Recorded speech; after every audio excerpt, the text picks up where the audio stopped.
Hi, I'm Dr. Whitten. Thanks for watching.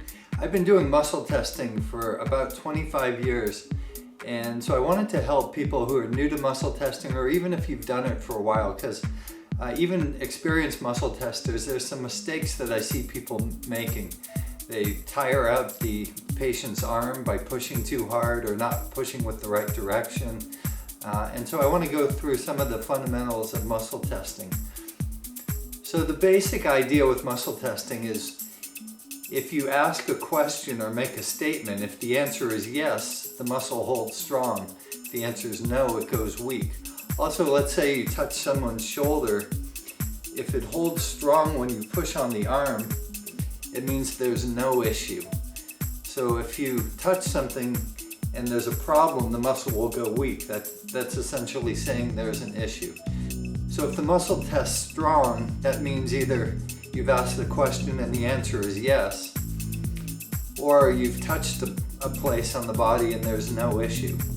So if the muscle goes weak, it means no, or there's an issue. So that's kind of the logic of what it means when a muscle tests strong or weak. So now I want to go over the fundamentals of how to perform a muscle test correctly. So in this video, I'm going to show you how to muscle test someone else. If you're interested in muscle testing yourself, check out my other video, 5 ways to muscle test yourself. So the first thing to understand when you're testing someone else, you want to feel the muscle lock. Okay, it's kind of like if you push on a door and you don't know if the door is latched. You don't have to push very hard. If the door is latched, there will be no give. It'll be like hitting a brick wall. But if it gives, like if a door is not latched, it'll just swing open effortlessly. So all you're really feeling for is that latched effect. We're actually not testing a muscle. We're testing to see if the nerve is firing the muscle. So in muscle testing, we're not actually testing muscles, we're actually testing nerves to see if the nerve is on. So it's kind of like a light switch. If the light bulb is on, it just means that the electricity is flowing. If the light's off, it doesn't mean that the fuse broke or the light bulb blew. It just means that the electricity is shut off. So we're actually testing the nervous system, which has all the data about the information. So we're using muscles to access the information in the nervous system. So that's really what muscle testing is. So the second principle I want to teach, and this is the biggest mistake I see other muscle testers make, is that they push too hard and it wears out the muscle. Really, you want to be putting 80% of your effort focused into the joint and only 20% of the effort in this direction.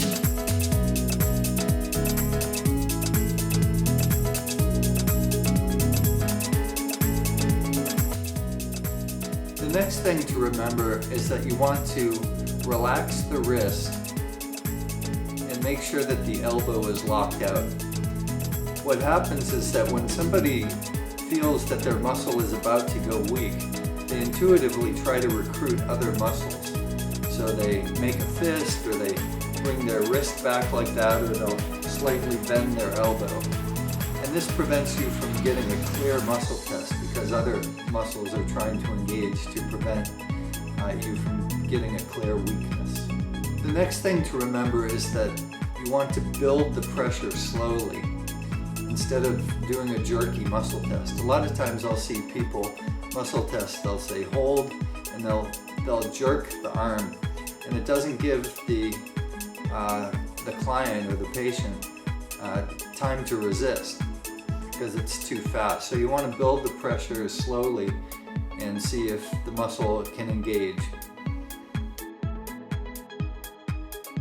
So the next point to be made is that you only want to push for a quarter to a half a second. When you're new to it, you might want to hold it for a little bit longer. Essentially, you're pushing and trying to determine, can the muscle hold or not? And once you get experienced, it only takes about a quarter second to feel that. So when you ask a question, you don't need to hold for 2, 3, 4 seconds.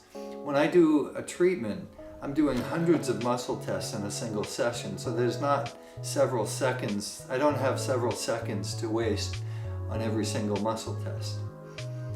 So just make sure you're not holding it for too long. Also, there's an important issue with timing.